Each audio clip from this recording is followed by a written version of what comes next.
Is it recording? Yeah. Okay, there we go. Hi, guys. Hello. Happy Tuesday. It's our Tuesday upcoming leadership training. And I know that you guys are getting so much out of these calls every single week. I'm getting so much out of it. And I love bringing new and upcoming leaders on because obviously you guys know what's going and what's working in the business right now. I think sometimes when you've been a coach for a couple of years, like you forget the phases of what happens and how to stay up to date with what's going on social media wise. And last week we heard from Jenna Locke. And I asked in the national week or in the roundtable group, which is the 5-star and above group, I said, who has upcoming leaders that are just crushing it? And Ashlee's upline, I believe, or someone in your upline said, you have to check out Ashlee. And so I stalked her a little bit on Instagram and I was like, yes, this girl's awesome. And then as I was, her and I were talking back and forth, I was like, she's going to resonate so much with our team. And then when I heard your stats and everything, I don't know if you know this, Ashlee, but my sister and my mom are both social workers. So when she was telling me, I just retired from being a social worker to become a full-time coach, I was like, this is destined to happen. Oh my gosh. Wow. Yes, absolutely. Absolutely. So a little bit about Ashlee, and then I'll hand it over to her so she can talk about 2 feet in for 2 stars, since I know that's a lot of, if not everyone on here's goal over the next couple months. She's been coaching for 15 months. 15 months, you guys. In my life, that's baby coaching still, and she's killing it. Okay. She did want to make sure you guys know she didn't hit diamond right away. Okay. So, I know we get discouraged when we see people who hit diamond really quick and we're like, man, I've been a coach for a while. It took her 6 months to hit diamond. Okay. And then by her month 12, she was 2-star diamond. Okay. So it took her a little bit of time to start going. And when she started going, she went with it. She also wants you guys to know that she built her husband a diamond. And we've been talking about that in the groups with you guys. It's very smart to build your spouse to diamond. Okay. Obviously you have to have their consent to build their business, but it's a whole nother stream of income, guys. When people don't build their spouse, I'm like, what are you doing? You're being so silly by not building your spouse. That should be your first emerald, and that should be your first diamond, right?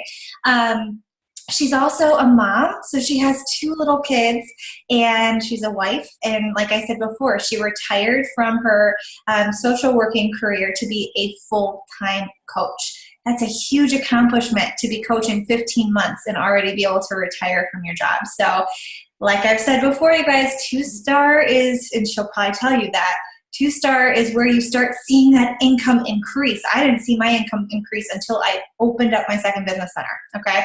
So Ashlee, I'm going to hand it over to you. I'm really excited for everyone to hear from you. And I know, Perfect. You are unmuted, so you're good to go. Okay, perfect. Awesome. Well, like she said, I'm going to give you guys a little bit more of a backstory too. I, like she said, was a social worker for Child Protective Services, and that was like my dream job. I thought it was going to be something I want to do the rest of my life. And it took me a long time to actually get that job because I didn't have a master's degree. I didn't have the experience. So finally, after I worked for 2 full years, I finally got an interview, got a call saying I got the job. And the night before, although my husband and I had been trying, I found out I was pregnant. And so it just kind of hit me that I just knew I could not be a full-time working mom. It's just something that I never wanted to have to do. I also have an 8-year-old daughter. She's going to be 8 in a few days. And I was a single mom for quite a few years. So, just having to constantly be working and going to school while I had her, it was a huge goal of mine to be able to be a stay-at-home mom, but I'm also very stubborn and I want to have income to be able to help provide for my family. So that's just a little bit of a backstory. After I had my son, I decided coaching was not something I ever saw myself doing. I love Beachbody. I love everything it stands for. I love the programs. I love the shakes, but I never thought I was going to coach. And I just felt this nudge right after I had my son because I was 25 pounds heavier. I was lacking passion from my social work career, and I wanted to stay home and earn an income to be able to provide for my family.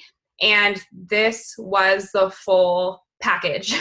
And so I just jumped right into it. I signed up as a coach, I think in December, but didn't really start actively working until, I mean, I'd throw things out there, but I wasn't like hit the ground running, post every single day. January came around and I started posting consistently because I did 80-day obsession, and I shared, all the time about my results. I shared a whole bunch about just what it was doing for my mindset, how I was able to bring in this extra income for covering groceries and diapers at the time. Like, that was a big deal to us. And I knew if I kept being consistent with this, I had the potential to replace my income. And so I guess I have like 6 tips. If you guys want to like stop me if I'm talking, I get like super excited and passionate. So if you have questions, just let me know. But the number 1 tip I have is thinking beyond SC6. And this was something that right when I started, they just told me, hit SC. And so SC was always a non-negotiable for me. I make sure I hit SC. But when I'm thinking about that, I'd get to SC6 and then I coast, because that was good enough for me. Well, I had finally got to the point where I had actually built my husband to Emerald right away. I built my account to almost Diamond, but I was lacking that other Emerald. So I probably would have been Diamond in 3 months, but I could not find working coaches. It was really hard. And I'll get into that a little bit later, actually, about how to work with your working coaches and not to invest time in people who aren't willing to put in the work. But thinking beyond SC6 was huge for me because, like I said, I had people I could have followed up with. I had people who I had links sent out to be able to enroll. I had these conversations going. But if I was at SC6, I'd wait intentionally till the next month and put it off. And I did that for 8 months. And now I'm shaking myself because I knew I could do so much better. And also, that's really not getting you that far. You're literally making the bare minimum. So making sure you're thinking beyond SC6 was huge for me. And another thing, I kind of gotten to the point where I would, like I said, intentionally put them off, but then I'd get into my coach office on the beginning of a new month and look and see it's SC0, and my heart would just kind of drop, like, oh, I have to start all over again. And there was a few months there where I felt like that, and I was like, no, Ashlee, you're doing this because, 1, you love how you're feeling. You love what this is doing for your challengers. You should be looking at this as an opportunity to go find 3 more people, not that you have to go find 3 more people. And so once that kind of resonated with me too, I was like, holy crap. And I was already feeling burnt out by that point because I was thinking in those terms. So that was another big shift I had to make. And then let's see. Oh, the speed of the leader determines the speed of the pack. This is something that hits me all the time. If I'm hitting SC6, my girls are probably barely going to be hitting SC2. I can't expect them to be wanting to hit SC6 or SC20 if I'm barely getting to SC6 every month. So if you're really truly wanting to build a team, you need to set that example and set it higher. I mean, there's months that I've had SC6. Last month I only had SC8, and that's the lowest I've had. But it's, you have to just keep pushing, and as long as you've done everything you could have that month, that's all that matters. Don't beat yourself up about it, and those are all seeds that are planted for the next month. Number 2, this is something that you guys probably hear all the time, but just being consistent. I before was posting maybe 2 to 3 times a week. I'll show up in my Instagram stories because I had that mentality of, oh, it'll be gone in 24 hours. And I don't have to go and delete it, because I was one of those girls that go and delete posts. But I wasn't posting as much as I should have, and I knew that. And the more I started posting, the more people, the more interaction I was getting, the more followers I was getting.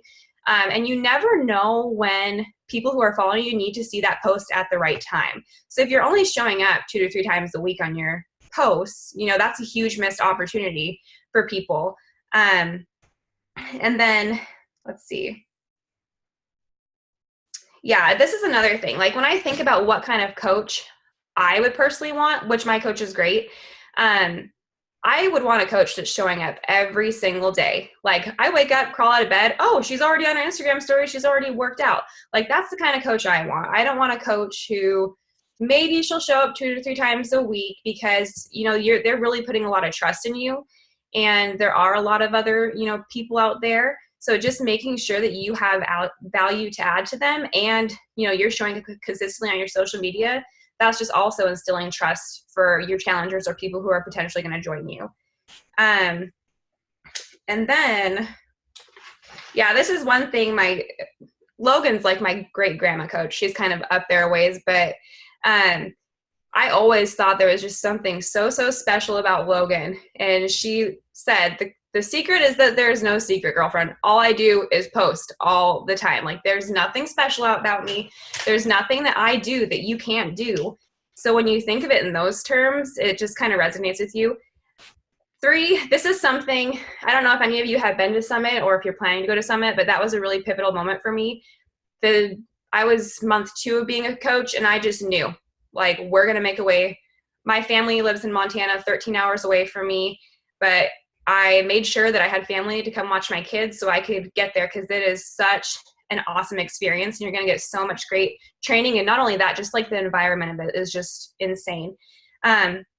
But somebody said there, treat this like the business it is. And that was really big for me, because at first I guess back up a little bit. I was always one of those people who cared a lot about what people thought about me. So I was really nervous to put myself out there. I based a lot of my decisions off of what people would maybe think of me. So it held me back from doing a lot my whole life.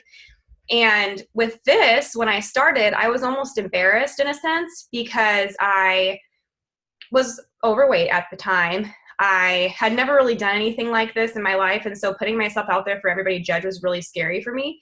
So I would literally tell people, if someone would ask me, I'd say, I'm just doing this health and fitness thing on the side. I wouldn't give it the credibility it deserved. And so I couldn't expect to get credibility back, because I wasn't speaking about it with confidence. I wasn't speaking about it with excitement. And like, this is the actual, as you guys know with your coach, this is an amazing business opportunity that has the potential to replace well over what I was making as a social worker that took me 4 years to get to, and $50,000. Like, it's pretty amazing. But not only that, I don't know how your guys' groups run, but we have a really close-knit team. And so we were running a lot of challenge groups together. And my challenge group, or my challengers compared to my uplines challengers, are very different.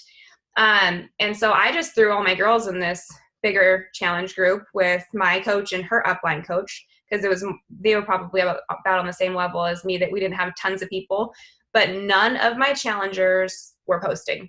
And I had probably at least 50 people by that time. Not one person was posting. And so it's like, if that, they're not getting anything out of this. And it's because it's not relatable for them. And so I took it upon myself, even though I was nervous, to create my own challenge group, to create different content, to make sure I really took leadership and responsibility. And when that happened, it shifted huge. So if you're kind of on the fence about that, and you're seeing your challengers aren't really getting a lot out of the challenge group, or it's just a different vibe than you and, the girls you have, definitely take responsibility and do something, because that really shifted a lot of things for me. And then, hold on, I have like a whole bunch of notes. I want to make sure I'm hitting all the points. Let's see. Yeah, if it's not working, just make sure you're taking ownership of something and changing it, because like, this is your business. And I think it's the cool thing about coaching is we do have an upline to support us and help us. And if things are working, don't recreate the wheel because they're working. But I also think that you need to get comfortable with it yourself and create your own stuff and create your own content to be able to really feel comfortable putting yourself out there and, talking about your challenge group, talking about these different things, because when it's just kind of something you read and maybe copy from a different coach or whatever, it's not going to feel comfortable and genuine. So once I started really investing a little bit more time into stuff that felt, especially like invites, you can read all these inviting scripts and different things like that, but it never felt comfortable to me. So once I created something that was comfortable to me, that changed the game for me for my invites too. So the fourth one is working with my working coaches. I invested so much time in these girls that I thought had so much potential, because they do have potential, but they weren't ready. And so I was seriously just dragging them along, investing hours a day in them, talking to them, hoping to get something out of them, to maybe get a post once a month out of them. And it was just draining. And I had to get to a point where, if they want it, they're going to do it. As long as you're giving them the encouragement and the tools that they need, they will do it. But if they're not ready, they're not going to, and there's nothing you can do about that. And so I really shifted with that. I had to shut some people off a little bit, and I had to set boundaries because I had a lot of coaches that were coming to me just to chit chat and personal problems and whatever, which was great. But there needs to be a boundary, and I was spending way too much time in that kind of thing than I was growing my business and actually, pouring into the coaches who were willing to work with me. And so like give them the tools that they need to get started, and that's it. You don't need to overwhelm them with tons of different information, because I feel like I've already gone through lots of phases. I gave them like the bare minimum, but I didn't feel like it was enough, or I gave them way too much information. It was overwhelming. You really just tell them, like, when they start coaching, you share your journey, you post on social media, you ask your friends and family to come and do this with you and support you, and you add 2 people underneath you to get to Emerald. Like, that's what I tell them when they start. And if they have more information or want more information, I might get a little bit more in depth with them, but I've been trying to be really basic. Otherwise, it's going to overwhelm some people. And then another thing I've been doing is with my coaches, I've been starting threads, because before we were all on this one big thread and some people weren't engaging and interacting.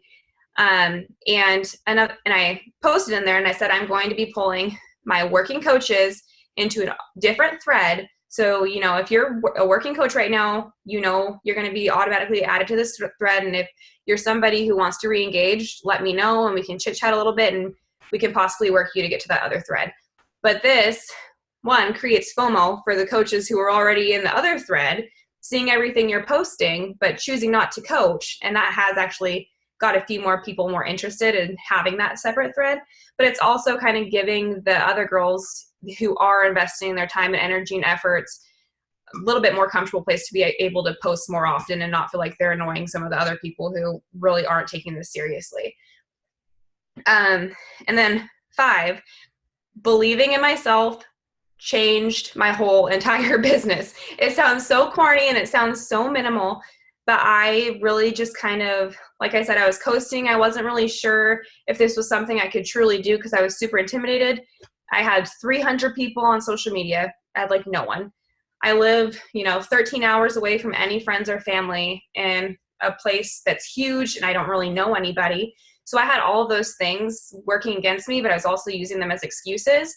And finally, once I just realized, especially like, this probably sounds mean, but when you like see people at Summit or the National Wake Up Call, like these are normal people that were in the same position that I'm in. There's nothing crazy special about them. They just wanted to be stay-at-home moms. They just wanted to leave their crappy job, have financial freedom. Like they were just normal people. No one makes them better than me, and I have that potential to do the same thing. And so once I really just started believing in myself, things did take off. And I'll always tell my girls who are struggling with SC, I'll just stop and say, do you believe you're going to hit SC this month? If they tell me no, well, then you're not going to. Do you believe that you're going to hit SC this month with other ones? Yeah, well, I think I can do it. Well, you need to make sure you say you're going to do it, because if you don't believe in yourself, you're not going to hit SC. You're not going to become a 2-star diamond coach. You're not going to become a 15-star diamond coach. That's just how it goes. The belief system is huge. And then lastly, this was one that took me quite a while to find my footing, but it was just kind of branding myself beyond health and fitness. At first, I didn't really know. I felt like I was posting a lot of health and fitness stuff, and I had a really good transformation. So I was sharing that regularly, which I think is very important.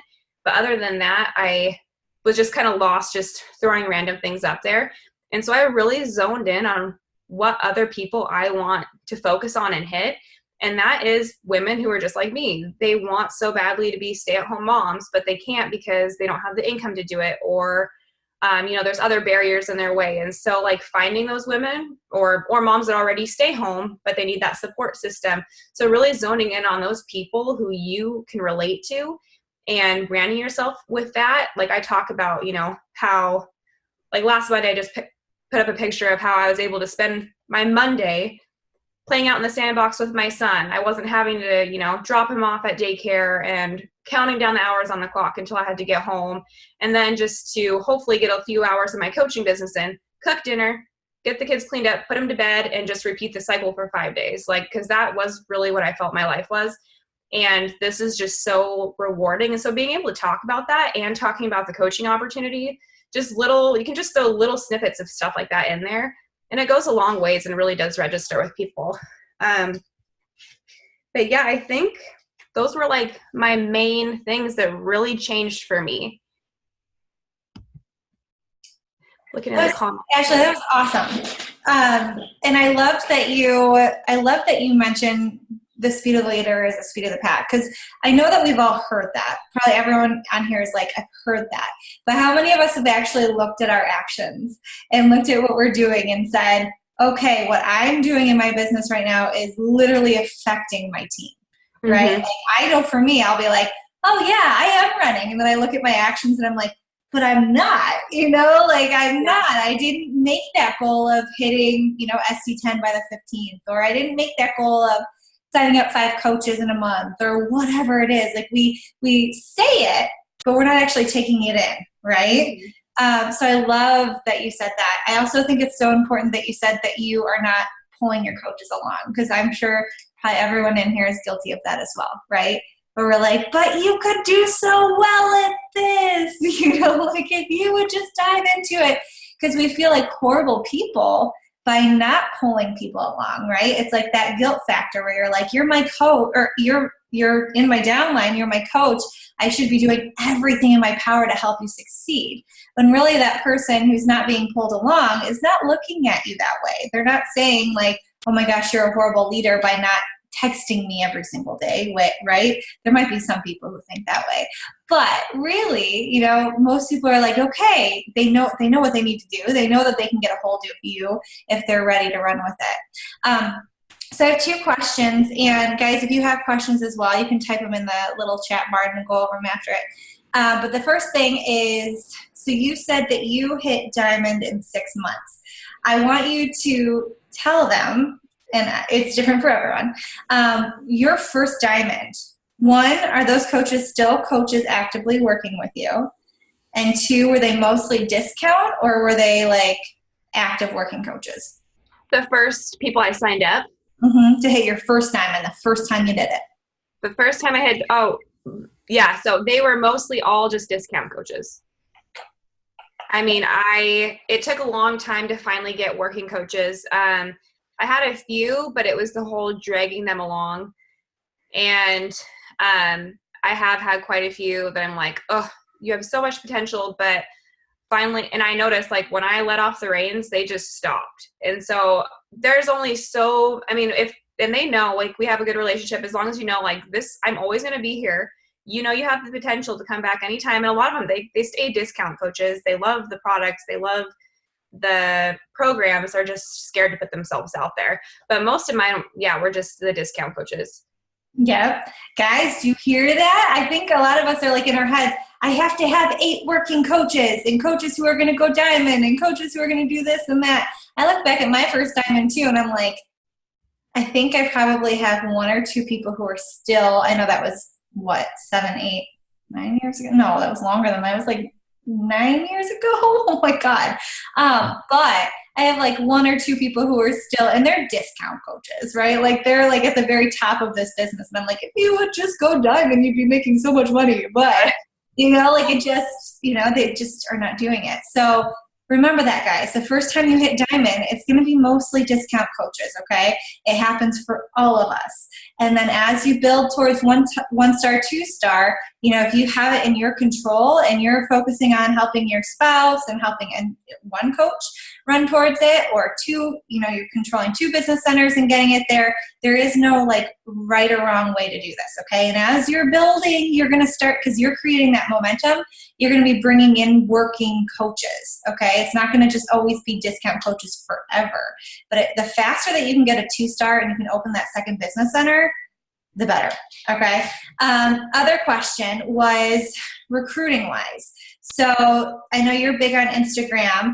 Your Instagram's adorable. Your kids are so cute. But so for you, what is working recruiting-wise for you?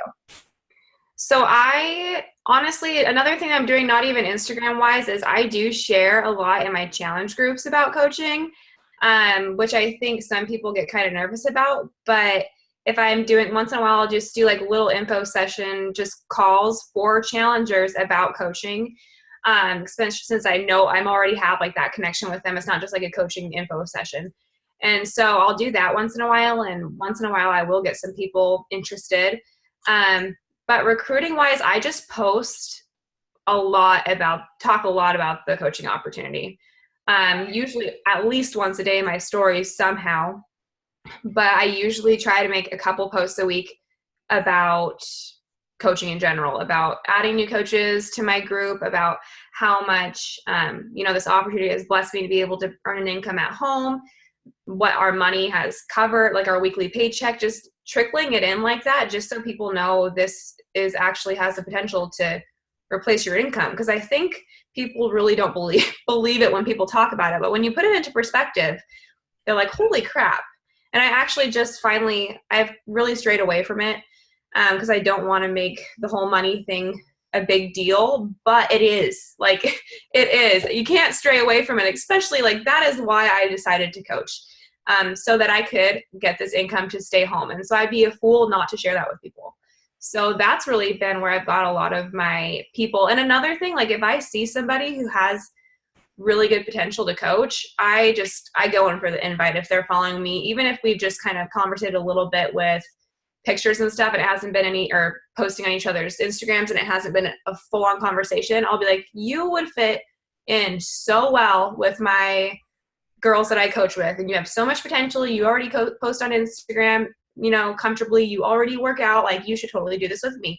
And it takes months usually for them to finally whatever, but I'm pretty persistent, and just maybe throw things in there when I'm having normal conversations with them. But that has helped a lot too. That's where I've gotten quite a few of my coaches. I love that. I love that you use your challenge group too. Guys, stay tuned. We're going to have a challenger coaching info session before the end of May. So look for that notification. Okay, so Tammy said, was your hubby supportive of you hitting Emerald by making him a coach? Oh, yeah. He's another huge reason I do this. He has worked since he was 14 years old to support himself, and being able to give him the option to even work part-time that's my dream. And so he was like, make that money. You sign me up and do what you got to do. So that whole thing, I try not to talk about it because it gives me instant tears, but he's been really supportive. He does really enjoy like our family time. And so sometimes it is really hard when I have calls at nights, and I do try to put my phone away when he gets home and get everything done that I can during the day. But I just tell him, days in advance, usually like on a Sunday, I have this scheduled for this week during our family time, and he's totally supportive of it. So, but with like using his account, yeah, there's no problems there. And he was the first one. Well, actually I was diamond and I built him to diamond. And then one of my girls went diamond on the same day. So the qualification period, 6 weeks, was the exact same time. So that worked out good. Yeah, those 6 weeks.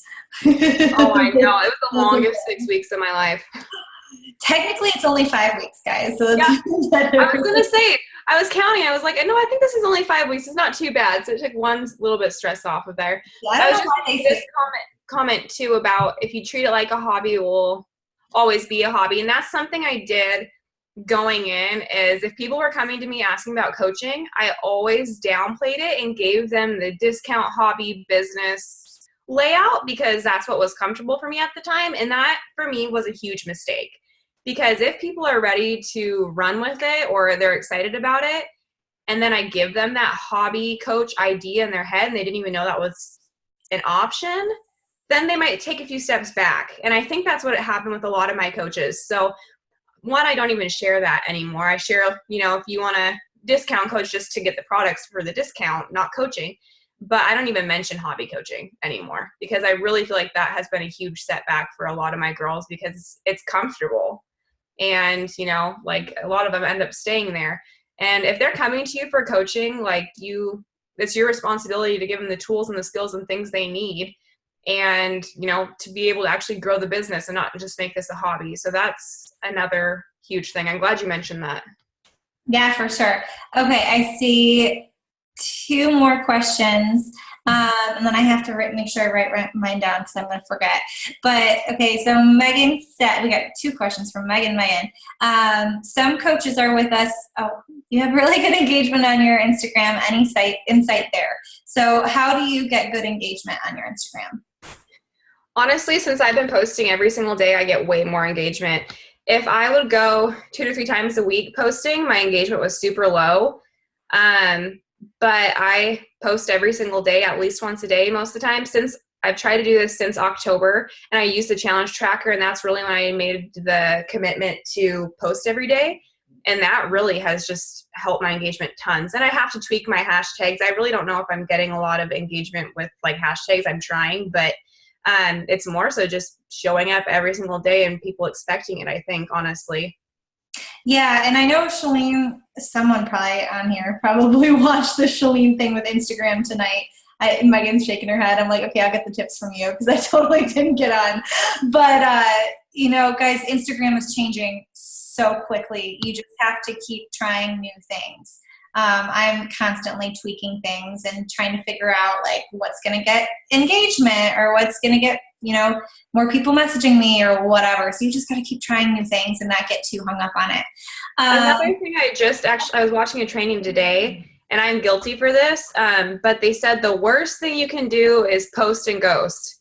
And I do that a lot. I post because I usually I feel like I get a lot of engagement at night. And so I have my post drafted. I post it around 7 o'clock at night, and then I set my phone down.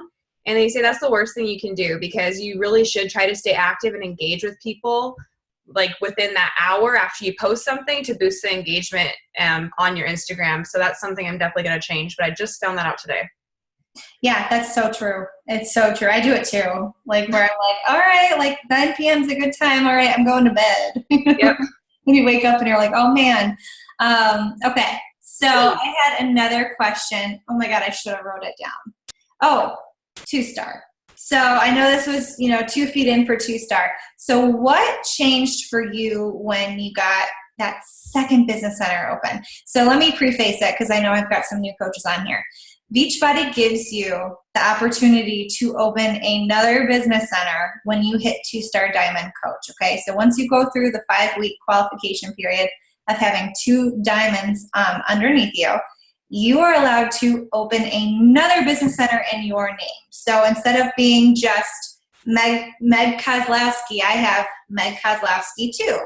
And then when that goes 2-star, then you can open Meg Kozlowski 3. So it's like franchises of yourself, you guys. And what technically happens is what you do is you put that second business center, most people, on your weak leg. So all the work that you're doing is building up your weak leg, so you're going to be making more income, right? So Ashlee, what did that do for you when you were able to open your second business center? It changed my income a lot, especially being able to place it in the right spot to maximize your income. I will be honest, I did not see a lot of income. I mean, I cycled here and there when I was a diamond, but not until I hit 2-star do I cycle way more. Mm-hmm. It has at least, more than doubled my income for sure. You guys hear that? I mean, for people who are currently diamond, or you've been diamond before, or you're going for diamond, in our head we think diamond, diamond, diamond, diamond, right? Like diamond's gonna be amazing. And then we get there and we're like, not very much changed, right? That's when you can't slow down. That's when you have to like really put the pedal to the metal and start going for 2-star, because that's the magic. Diamond is just a stepping stone. Okay, that's for you to build it's like building your training wheels, right? Where you're like, okay, I can bring on coaches. And then all of a sudden it's like, okay, I can't slow down. I got to keep pedaling. I got to take off those training wheels and actually start riding the bike. So Ashlee, I love that you shared that it doubled, because that happened with me too. And the cool thing, you guys, is that when you open that second business center, then it's like it keeps doubling every single year at least, because you've started to build that momentum. You don't slow down, okay? Hopefully at that point you have a couple business centers open, but it just keeps growing. Okay, let's see. Any other questions, you guys? Oh, to format my Instagram bio. So I have to type it out and put it in my notes section. And then, you mean so it's like one at a time, or the font? I don't know who asked that question. Let me see. Megan. Both. Okay, so I am a Googler. And so I just Googled different Instagram font things or whatever on Google and or different Instagram fonts. And there's like this generator thing with several different fonts. And then to get my Instagram bio, like not big, huge, long paragraph type thing, I had to type it out in my notes section, save it how I wanted it, and just copy and paste it. Cute. Yeah, it's adorable. Let's see. I can't see your font. Yeah, you know what, Trisha? I just heard that about Instagram and Samsung's, that I believe it's 2 or 3 lines on your Instagram that they can read on Samsung. She can probably tell us if she sees 2 or 3 lines underneath, but then the rest you can't see. So I was told by an Instagram guru to not do it listed just because people won't see it, so to write it as a sentence. Because I love it listed because I think it looks so like clean. But that's good to know, though. Yeah, with Samsung, unfortunately, that happens. I've also heard, as much as I love these fonts, Ashlee, that someone told me if someone searches your name for Ashlee Lambirth, and maybe everyone was able to pop it up, it won't pop up as often with a different font. Like, because really? I had a different font too, and I was like, it looks so cute. And then I had to change it back to the normal. I was like, this sucks. So, oh my gosh. Well, I'm glad I know it's not worth the risk. But yours is so cute. It looks really cute. And your filters are amazing too. Let's see. Any other questions, you guys? Anything? Ashlee, any other things that you want to share? Those are the main things. I guess one thing, like whenever you're having hard days or you're in like a trial where things just aren't working, instead of leaning out and losing your momentum, like lean into that, because there was a while there where I felt like I was losing momentum. And when I did take a step back out, it took me quite a while to get back into it. And I swear once I'm just in a routine of posting every day, doing my invites, like it just comes second nature. Things are so much more smooth sailing. But when you're in like that season of, I still all the time get people who ghost me and say no to me. And I just have to go back to them and ask again and start a new conversation or whatever. And that's always going to be that way. But if you let those things discourage you and lean out, and for me anyways, it was really hard for me to get back into it and gain that momentum again. But when you're, doing something and you're in the routine of it and you just know like this is how your day is going to go the next day. And I'm very unorganized. I just know the certain things I'm going to do every day. I don't know when I'm going to do them. I just know I'm going to get them done. And that's what works for me. So just kind of planning ahead a little bit, I guess, and leaning in even on the hard days. If there's days you don't want to show up, you need to make sure you show up because you don't want to lose that momentum. I love that you said that. I believe it was Brittany Leggett. We have this 2-star group going right now. And she just said something in a training today. Did I take the note on it? Hang on, because I'll share it with all of you guys because I thought it was so good.